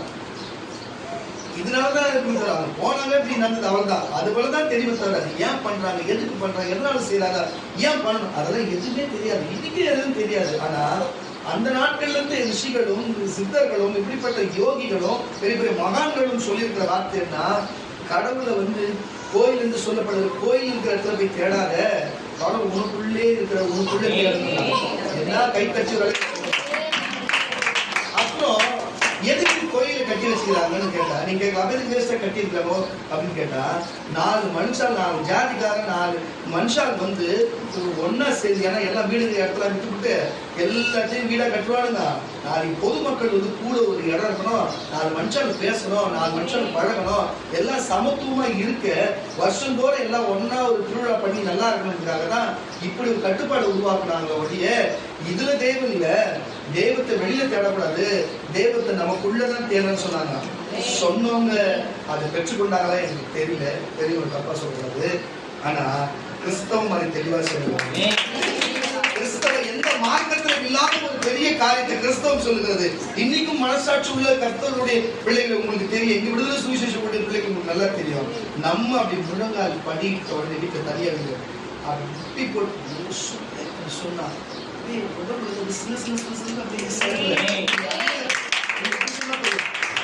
வந்து மைக் வாங்க முன்னாடி மைக் வாங்கணும்னு அல்லேலூயா சொல்லணும். ஒரு உணர்வு இருக்குல்ல, இதே மாதிரி நீங்க தனிப்பட்ட முட்டி போடும்போது அல்லேலூயா இயேசுவே சொல்ல ஒரு உணர்வு வருதுல்ல, கச்சேரியில சொல்லுங்க. உங்களுக்குள்ள ஒரு இருக்கிற நீங்க தான் ஆலயம், நீங்க தான் ஆலயம், உங்களுக்குள்ளதான் தேவன் இருக்கிறாரு. இதை போய் கெடுத்து போடலாமா சொல்லுங்க? இந்த அவயத்தை போயிட்டு நம்ம அப்போ ஒரு கோபுரம் இருக்குது, கோபுரத்துக்கு கலசம் வச்சுட்டா அங்கவீனமா இருக்காது. ஒரு கோபுரத்துல ஒரு யானை சிலை இருக்குது, அதை வச்சுட்டா ஒரு அங்கவீனமா இருக்காது. ஏதோ ஒரு சிலை இருக்குது, ஏதோ ஒரு தத்துவ காரியம் அது உடைச்சு போய் அது இடி விழுந்து ஏதோ இருக்கிற அது விசில் விட்டுருந்தா அது பாலடைஞ்சு கோயிலாகி அது பயன்படுத்த வெளில வந்துருவாரா இல்லையா? ஆமானா வெளில சொல்லுங்க. ஒரு நல்லா வெளில வர்றாங்க. எதுக்கு வருஷம் கும்பாபிஷேகம், வருஷம் அதுக்கு 5 வருஷம் கும்பாபிஷேகம், வருஷம் பெயிண்ட் அடிக்கிறது எதுக்கு புதுப்பிக்கிறாங்க? எல்லாமே நல்லா இருக்கணும். அப்ப பாண்டாஞ்சி கோயிலுக்கு ஏன் போக மாட்டாங்க? அங்க தெய்வம் இருக்காது, அங்க பிசாசுகளும் ஆவிகளும் தான் இருக்கும். பாண்டாஞ்சி மண்டபத்தை போக கூடாது. சொல்லுவாங்க, ஆமனவர்களே சொல்லுங்க. ஒரு சரீரத்தை பாலடைஞ்ச மண்டபத்தை போல, அது மண்டபத்து மேல மரம் வளர்ந்து இருட்டா ஒரு வெள்ளை பூசாத ஒரு பில்டிங்கை போல நீங்க வச்சிருந்தா எப்படிங்க தேவன் வருவாரு? ஹல்லேலூயா. 5 வருஷத்துக்கு ஒரு கும்பாபிஷேகம் பண்றது போல, வருஷம் பெயிண்ட் அடிக்கிறது போல, கலசங்கள் நல்லா இருக்கிறது போல, இந்த ஆலயத்தை நம்ம கட்டுப்பா அப்படி நல்லா வச்சிருந்தா அதுக்குள்ள கர்ப்பத்துக்குள்ள பாருங்க, சரீரம் நல்லா புரிச்சுக்கொள்ளுங்க. சரீரம் பிரகாரமா இருக்குது, உள்ள ஆத்மா இருக்கிற இடத்துல பரிசுத்த ஸ்தலமா இருக்குது, இருதயம் மகா பரிசுத்த ஸ்தலமா இருக்கு. புரியுதா? கோயிலுக்குள்ள போன வச்சுக்கோங்க, பிரகாரத்துக்குள்ள போனா பரிசுத்த ஸ்தலம், அந்த பரிசுத்த ஸ்தலத்துக்குள்ளதான் மகா பரிசுத்த ஸ்தலம், அதான் கர்ப்பகிரகம். அதுக்குள்ள வெளியாட்கள் விட மாட்டாங்க. புரியுதா இல்லையா? நமக்குள்ள தேவன் அப்படி விட்டுக்கிறாரு. நம்ம தான் வெளி தோட்டம் தான் பிரகாரம். யாரோட போலாம், நட சாத்து மணி போலாம். நம்ம பிரகாரமா இருக்கிறோம். உள்ளுக்குள்ள இருக்கிறது ஹல்லேலூயா, அது பரிசுத்த ஸ்தலமா இருக்கிறது. தேவன் தங்குற இடம் மகா பரிசுத்த ஸ்தலமா இருக்குது. அங்க தேவன் மட்டும்தான் போவாரு. ஹல்லேலூயா. நீ உள்ளுக்குள்ள பேசுற பாரு, நீ உள்ளுக்குள்ள தானே இருக்கிற, அப்ப நீ இருக்கிற அவர் கூடதான். கர்ணம் தட்டி வெளியே சொல்லுங்க. அப்ப நான் சொல்லுகிறேன் கர்த்தருடைய பிள்ளைகளே, அப்ப இப்படிப்பட்ட உள்ள தெய்வம் வாழ்கிற கோயில இருக்கிற அந்த கோயில போயிட்டு மத்தவனும் கோயில் தானே, அவனை போய் இடிக்கிறது, அதை போய் இடிக்கிறது, அது தப்பா பேசுறது, அவன் உன்ன தப்பா பேசுறது செய்யலாமா? நம்மளே நம்ம சண்டை போட்டு இடிச்சுக்கிற மாதிரி இல்லையா, கை கால் உடைச்சுக்கிற மாதிரி இல்லையா? இதெல்லாம் தேவன் விரும்புவாரா? புரியுதா இல்லையா உங்களுக்கு? தயவு செய்து சொல்லுகிறேன். வாசி விட்டது கிரயத்துக்கு கொல்லப்பட்டீர்களே, நீங்கள் கிரயத்துக்கு கொல்லப்பட்டீர்களே, ஆகையால் தேவனை உடையவர்களாகிய உங்கள் சரீரத்தினாலும் உங்களுடைய சரீரத்தினாலும் உங்கள் ஆவியினாலும் தேவனை மகிமைப்படுத்துங்க. கைகளை தட்டி ஒரு சந்தோஷமா பாடி அவர் துதித்து அவர் ஆராதனை செய்கிறதே தேவனை சந்தோஷப்படுத்து சொல்லப்படுகிற மகிமைப்படுத்துகிறதா. நம்ம ஏன் இங்க எந்த ஒரு தூபம் காட்டுறது, எந்த காரியம் செய்யறதில்ல? நம்ம எல்லாரும் இங்க இருந்து யாரும் ஆராதனை பண்றோம், ஒருத்தவங்க பாருங்க கூட சேர்ந்து பாருங்க. நம்ம எல்லாரும் தேவனை மகிமைப்படுத்துறோம் சரீர பிரகாரமாக. ஹல்லேலூயா. இந்த சபை என்னும் தலைவராகிய இயேசு கிறிஸ்து கூட சேர்ந்து நம்ம அவயமாக்கி நம்ம எல்லாம் சேர்ந்து தேவனை மகிமைப்படுத்துகிறோம். கர்த்தருடைய பிள்ளைகளே, தயவு செய்து புரிஞ்சு கொள்ளுங்க. சரித்தை கெடுத்துக் கொள்ளாதீங்க, சரித்திர அவயத்தை கெடுத்துக் கொள்ளாதீங்க, அந்த உறுப்புகளை கெடுத்துக் கொள்ளாதீங்க. புரிஞ்சு கொள்ளுங்க. இது மட்டும் உங்களுக்கு சொல்லுகிறது. நீங்க எல்லாம் சேர்ந்து இந்த சபைக்கு இயேசு கிறிஸ்து தலையா இருக்கிறாரு, நீங்க எல்லாம் அவயமா இருக்கிறீங்க. அந்த அவயம் தயவு செய்து பயன்படுத்துங்க, தயவு செய்து பயன்படுத்துங்க. பாருங்க, கால் இருந்தாதான் நடக்க முடியும், கை இருந்தாதான் ஒரு பொருளை எடுக்க முடியும், கண்ணு இருந்தாதான் பார்க்க முடியும். கண்ணு மட்டும் உடம்பு ஃபுல்லா இருந்தா என்ன செய்ய முடியுமா? ஆமா, நல்லா சொல்லுங்க. அப்ப ஒருத்தரை வச்சு நான் செய்ய முடியுமா? காது மட்டும் இருந்தா, காது மட்டும் பெருசா வச்சிருந்தா நான் காதை வச்சு நான் செய்ய முடியுமா? எனக்கு இந்த சபைக்கு காது வேணும், கண்ணு வேணும், மூக்கு வேணும், வாய் வேணும், உதடு வேணும், எல்லாமே வேணும், எல்லாமே வேணும். எனக்கு எல்லாரும் முக்கியம், எல்லாம் வேணும். எல்லாம் இருந்தாதான் ஒரு ஆரோக்கியமான பரிசுத்தமான ஒரு சரீரமா இருக்கு. அந்த சரீரத்தை வச்சுதான் தேவன் நமக்குள்ள இருப்பாரு. நம்ம சுவிசேஷம் சொல்ல முடியும், அநேகரை மீட்க முடியும், பரலோக ராஜ்யத்துக்கு கொண்டு வர முடியும். இதுதான் சபைக்கு நீங்க செய்கிற அவயமா செய்ய வேண்டிய கடமையா இருக்கிறது. ஹல்லேலூயா. நீங்க உங்க சரீர பிரகாரம் நீங்க ஆலயமா இருக்கிறீங்க, சபை பிரகாரமாக நீங்க அவயமா இருக்கிறீங்க. தயவு செய்து இந்த சபையில இருந்து ஒரு அவயமா இங்க பயன்படுங்க. ஹல்லேலூயா. உங்களுக்கு எப்படி நீங்க தன்னோர் குளிக்கிறது போல, நகை வெட்டுகிறது போல, முடி வெட்டுகிறது போல, நீங்க எப்படி உங்க சரீரத்துக்கு நீங்க ஆரோக்கியமா சாப்பிட்டு நீங்க பாதுகாக்கிறது போல இந்த சரீரமாகிய இந்த சபையை பாதுகாக்கணும் தாங்க. ஒரு அறிவை சொல்லுங்க, பாதுகாக்கணும் இல்லைங்க. இந்த சபைக்கு நம்ம சபைக்கு கதை வாங்கணும், சபைக்கு பவுடர் அடிக்கணும், சபைக்கு சாப்பாடு சாப்பிடணும், சபை நடக்கணும், சபை போய் சுவிசேஷம் சொல்லணும். இந்த சபை வளரணுமா இல்லையா? அப்படியே பால் குடிச்சுட்டே இந்த குழந்தை இருந்தா எப்படி இருக்கும்? அதுவும் உங்க காலத்துக்கு ஏற்றது வளரணும்ல, வளர்ந்து முழு வளர்ச்சியா இருக்கும். அப்ப அது வளரலனாலும் அங்கவீனம் தானே அது. அப்ப அங்கவீனமான காரியத்துக்கு தேவன் பலிகளை ஏற்றுக்கொள்வாரா? ஏற்றுக்கொள்ள மாட்டாங்கல்ல. இதுக்கு காரணம் யாரு? வயிறு அப்போ இருக்கு, ஆனா வாயையும் கையும் பயன்படுதுன்னு அர்த்தம். புரிஞ்சுக்கொள்ளும் தக்கவை பிள்ளைகள். ஏன் சொல்றேன்? இப்படித்தான் வேற சொல்லுங்க, அதுதான் சொல்றேன். இனிமேல் சபையில தயவு செய்து சுவிசேஷம் சொல்லுங்க. போய் 4 மனுஷால கூட்டிட்டு வாங்க. உன் குடும்பத்துல சுவிசேஷம் சொல்லுங்க. உன் குடும்பத்தை முதல்ல குடும்பத்தை நடத்துறது ஊழியம் செய்ய மாட்டான். முதல்ல உன் குடும்பத்துல யாரும் கூட்டுவான். அவங்க ஞானஸ்நானம் எடுக்க சொல்லு, அவங்க எடுத்துக்க சொல்லு. காலம் சமீபமா இருக்குது, அதை குறித்து என்ன பேச சொல்லுகிறாரு. நான் வருகிற நாட்களில் நான் குறித்து பேசுறேன். உங்களுக்கு தெளிவா உங்களுக்கு நேரம் வரும்போது அது குறித்து பேசுறேன். சில காசை கருத்தை வெளிப்படுத்து. எதுக்கு இதை நான் சொல்லுங்க, உன் குடும்பத்தை சொல்லு, உன் நட்புகிட்ட சொல்லு, உறவு கிட்ட சொல்லு, எல்லாரும் கூட்டுவா. அப்பதான் நீ சரித்தில் இருக்கிற இயேசுநாதருடைய சரித்தில் இருக்கிற ஒரு அவயமா உன் வேலையை நீ செய்வ. கரணத்தச்சு வேலையை சொல்லுவோம். அல்லேலூயா. ரோமருக்கு எழுதின நிருபங்கள் 6ஆம் அதிகாரம் 4ஆம் வசனம். ரோமருக்கு எழுதின நிருபங்கள் 6ஆம் அதிகாரம் 4ஆம் வசனத்தை வாசிக்க கேட்கிறோம். மேலும் பிதாவின் மகிமையினாலே கிறிஸ்து மரித்தோரிலிருந்து எழுப்பப்பட்டது போல நாமும் புதிதான ஜீவன் உள்ளவர்களாய் நடந்து கொள்ளும்படிக்கு அவருடைய மரணத்துக்குள்ளாகும் ஞானஸ்நானத்தினாலே கிறிஸ்துவுடனே கூட சொல்லுவோமாக. அப்ப நமக்கு ஞானஸ்நானம் முக்கிய வாசி விட்டது. ஞானஸ்நானத்தினாலே கிறிஸ்துவுடனே கூட அடக்கம் பண்ணப்பட்டோம். ஆதலால் அவருடைய மரணத்தின் சாயலில் நாம் இணைக்கப்பட்டவர்களானால் அவர் உயிர்த்தெழுதலின் சாயலும் நம் உயிர்த்தெழுதலில் இணைக்கப்பட்டிருக்கும். இனி நாம் பாவத்துக்கு ஊழியம் செய்யாதபடிக்கு பாவ சரீரம் ஒழுங்கு போகும் பொருட்டாக நம்முடைய பழைய மனுஷன் அவரோடு கூட சிலுவையிலே அறையப்பட்டது என்று அறிந்திருக்கிறோம். மரித்தவன் பாவத்துக்கு நீங்கி விடுதலையாக்கப்பட்டிருக்கிறான். ஆகையால் கிறிஸ்துவுடனே கூட நாம் மரித்தோமானால் அவருடனே கூட கிடைத்தும் இருப்போம்.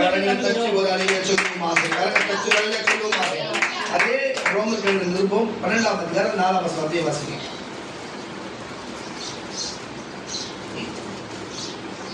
ஏனெனில் நமக்கு ஒரே சரீரத்திலே மேலும் ஒரே சரீரத்திலே அநேக அவயங்கள் இருந்தும் எல்லா அவயங்களுக்கும் ஒரே தொழில் இராதது போல சொல்ற. ஒரே தொழில் இருக்காது. ஏன்னா கண்ணு பார்க்கும், காது கேட்கும், வாய் பேசும், வாய் சாப்பிடும், கை எடுக்கும். புரியுதா இல்லையா? அப்ப இந்த சபையில கர்த்தர் அப்போஸ்தலனை வச்சிருக்கிறாரு, உங்களை தீர்க்கதரிசியை வச்சிருக்கிறாரு, சுவிசேஷகரை வச்சிருக்கிறாரு, சுகமளிக்கிறவளை வச்சிருக்கிறாரு, மெய்ப்பரா வச்சிருக்கிறாரு, போதகரா வச்சிருக்கிறாரு. இந்த சபையில வச்சிருக்கிறாரு. கரையை பற்றி வெளியில சொல்லுகிறேன். அதான் நான் என்னோட அப்போஸ்தலன் என்ற வேலையை நான் செய்கிறேன், போதகர் என்ற வேலையை மற்றவர்கள் செய்கிறார்கள். சுவிசேஷம் என்ற வேலையை மட்டும் செய்யறதே கிடையாது, செய்ய மாட்டீங்களே. அல்லேலூயா. அப்படி தேவசை சொல்லுகிறேன். எல்லாருக்குமே ஒரு சபை நான் தான் எல்லாமே என்று செய்ய முடியாதுங்க. அப்படி செய்ய முடியாது. நான் செய்ய முடியாது. எனக்கு கொடுக்கப்பட்ட வேலை தான் செய்ய முடியும். நீங்கள் சரீரத்தில் அவயமா இருந்தா நீங்களும் செய்யணுங்க. நீங்க உண்மையாக இயேசுவுடைய சரீரத்தில் நானும் ஒரு அவயம் தான், இந்த சபையில் நானும் ஒரு அவயம் தான் நீங்க நினைச்சீங்கன்னா, இயேசுநாதர் தலையா பயன்படுறாரு, இயேசுநாதருக்கு மூளையா இருக்கிற பரிசுத்த ஆவியானவர் பயன்படுறாரு. உனக்குன்னா கையா இரு, காலா இருந்துட்டு போயேன். தேவன் எப்பேற்பட்ட வேலை இது! யாருக்கு கிடைக்கிற ஸ்லாக்கியம்? தேவன் நம்மளை கொண்டு செய்யறது இன்னும் யாருக்கு கிடைக்கிது உலகத்துல? எந்த சித்தருக்கு கட்சி, எந்த ஞானி கட்சி? உலகத்துல பெரிய பெரிய செல்வந்தனாய் வாழ்ந்து பேர்புகழ் பெற்ற எவனுக்கு கட்சி இருக்கிறது? ஆனா உனக்கு எனக்கு கொடுத்துருக்காரு. அதெல்லாம் மறந்து போகும், அதெல்லாம் பாதாளத்துக்கு போகும். இது மட்டும் பரலோகத்துக்கு போகும். தயவு செய்து பூச்சிக்கிறீங்க கர்த்தருடைய பிள்ளைகளே. விட்டது வாசியா.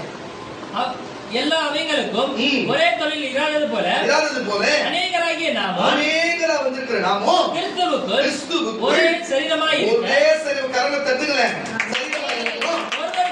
ஒருவருக்கு ஒருவர் அவயங்களாய் இருக்கிறோம். நம்ம ஒவ்வொருவருக்கு ஒருவர் அவயமா இருக்கிறோம். நமக்கு அருளப்பட்ட கிருபையின்படியே நாம் வெவ்வேறான வரங்கள் உள்ளவர்களாகிய உள்ளவைனாலே நம்மில் தீர்க்க தரிசனம் சொல்லுகிற வரத்தை உடையவர், விசுவாச பிரமாணத்துக்கு ஏதுவாக சொல்ல கடவர், ஊழியம் செய்கிறவர், ஊழியத்திலும் போதிக்கிறவர், போதிக்கத்திலும் புத்தி சொல்லுகிறவர், புத்தி சொல்லுகிறதிலும் கருத்திருக்க கடவர், பகிர்ந்து கொடுக்கிறவர், பகிர்ந்து கொடுக்கிறவர், வஞ்சனை இல்லாமல் கொடுக்க கடவர், வஞ்சனை இல்லாமல் கொடுக்க கடவர், முதலாளியானவர், ஜாக்கிரதையா இருக்க கடவர், இரக்கம் செய்கிறவர், உற்சாகத்துடனே இரக்கம் செய்ய கடவர், உங்கள் அன்பு மாயமற்றதா இருப்பதாக தீமையை வெறுத்து நன்மையை பற்றிக் கொண்டிருங்கள். ஒரே வசனம் தான், அந்த வசனத்தை அப்படியே வாசிட்டு முடிச்சிடலாம். உருதுல பேசுறதுல பேசியாச்சு. ஆதாரமான வசனம் பண்ணி கொடுத்து ஆரம்பிச்சிடும். 1 கொரிந்தியர் புஸ்தகம் 12ஆம் அதிகாரம் 12-30 வரைக்கும் நினைக்கிறேன். அப்படியே வாசி. எப்படியெனில் சரீரம் ஒன்று. நல்லா கேளுங்க. எப்படியெனில் வந்திருக்கிற கர்த்தருடைய பிள்ளைகளே, சரீரம் ஒன்று, அதற்கு அவயங்கள் அநேகம். புரிஞ்சுச்சீங்களா? இப்போ அவயன்ற தலைப்பு தான் பேசுகிறோம். அவயங்கள் அநேகம், ஒரே சரீரத்தின் அவயங்கள் எல்லாம் அநேகமாய் இருந்தோம் சரீரம் ஒன்றாக இருக்கிறது. அந்த பிரகாரம் கிறிஸ்துவும் இருக்கிறார். நாம் யூதராயினும் நல்ல கேட்டுங்க, யூதராயினும் கிரேக்கனாயினும் அடிமையாயினும் சுயாதீனமாயினும் எல்லோரும் ஒரே ஆவியினாலே சரீரத்திற்குள்ளாக்கப்பட்டு நல்ல கேட்டுங்க, ஒரே சரீரத்திற்குள்ளாக்கப்பட்டு ஞானஸ்நானம் பண்ணப்பட்டு எல்லோரும் ஒரே ஆவிக்குள்ளாகவே ஒரு ஆவிக்குள்ளாகவே சரீரமும் ஒரே அவயங்களாய் இராமல் கரங்களை தட்டி ஒரு சொல்லுவாங்க.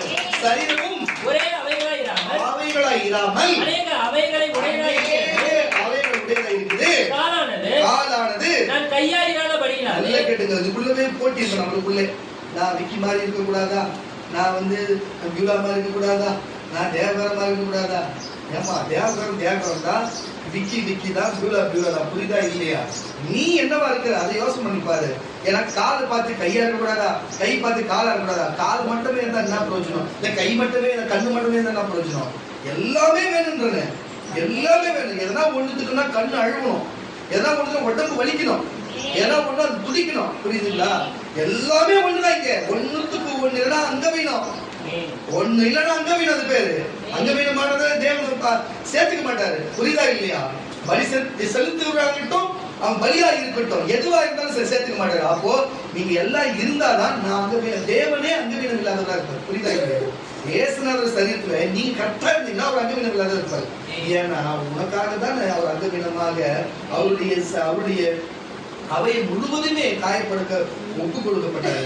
கையினால காலினால முதுகினால சரீரம் முழுவதும் உங்களுக்காக தான் அப்படி மாறப்பட்டாரு. ஆனா அவருக்காக அவர் சரீரத்துல ஒரு அவயமா இருக்கிறதுக்கு நம்ம யோசிக்கிறோம்.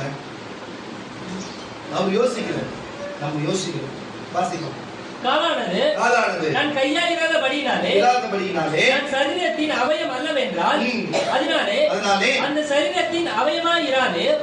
காலானது நான் கண்ணாயிராதபடியினாலே நான் சரீரத்தின் அவயம் அல்லவென்றால் அதனால் அந்த சரீரத்தின் அவயமாய் இராதோ. சரீரம் முழுவதும் கண்ணானால் செவி எங்கே? உடம்புள்ள கண்ணா இருக்குன்னா காது எங்க இருக்கும்? அது முழுவதும் செவியானால் மோப்பம் எங்கே? தேவன் தமது சித்தத்தின்படியே அவைகள் ஒவ்வொன்றையும் சரீரத்திலே வைத்தார். அவைகள் எல்லாம் ஒரே அவயமாய் இருந்தால் சரீரம் எங்கே? அவைகள் அநேகமாய் இருந்தும் சரீரம் ஒன்றே. கண்ணானது கையை பார்த்து நீ எனக்கு வேண்டுவதில்லை என்றும், தலையானது கால்களை நோக்கி நீங்கள் எனக்கு வேண்டுவதில்லை என்றும் சொல்லக்கூடாது. சபையில எல்லாரும் முக்கியம். சரீர அவயங்களிலே பலவீனம் உள்ளவர்களாய் காணப்படுகிறவைகளே மிகவும் வேண்டியவர்களாய் இருக்கிறது. மேலும் சரீர அவயங்களில் எனவிதமாய் காணப்படுகிறவர்களுக்கு அதிக கனத்தை கொடுக்கிறோம். நம்மில் லட்சியம் இல்லாதவைகளை அதிக அங்கீகாரம் பெறும். நம்மில் லட்சியம் உள்ளவைகளுக்கு அங்கீகரிப்பு வேண்டியதில்லை. சரீரத்திலே பிரிவினை உண்டாயிராமல் அவைகள் ஒன்றை கொடுத்து ஒன்று கவலையா இருக்கும்படிக்கு ஒன்று கவலையா இருக்கும்படிக்கு தேவன் கனத்திற்கு குறை உள்ளதற்கும் அதிக கனத்தை கொடுத்து இப்படி சரீரத்தை அமைதியாய் இருக்கிறார். ஆதலால் ஒரு அவயம் பாடுபட்டால் எல்லா அவயங்களுக்கும் கூட பாடுபடும். அதுதான் சொல்றேன், ஒரு அவயம் பாடுபட்டா சரீரத்துக்கு எல்லா அவயமும் கூட சேர்ந்து பாடுபடும். ஒரு அவயம் மகிமைப்பட்டா எல்லா அவயங்களும் பாருங்க. ஒன்று பாடுபட்டா எல்லாம் சேர்ந்து பாடுபடும், ஒன்று மகிமைப்பட்டா எல்லாம் மகிமைப்படும், ஒன்று சந்தோஷப்பட்டா எல்லாம் சந்தோஷப்படும். அவைகளுடனே கூட சந்தோஷப்படும். நீங்களே கிறிஸ்துவின் சரீரமாயும்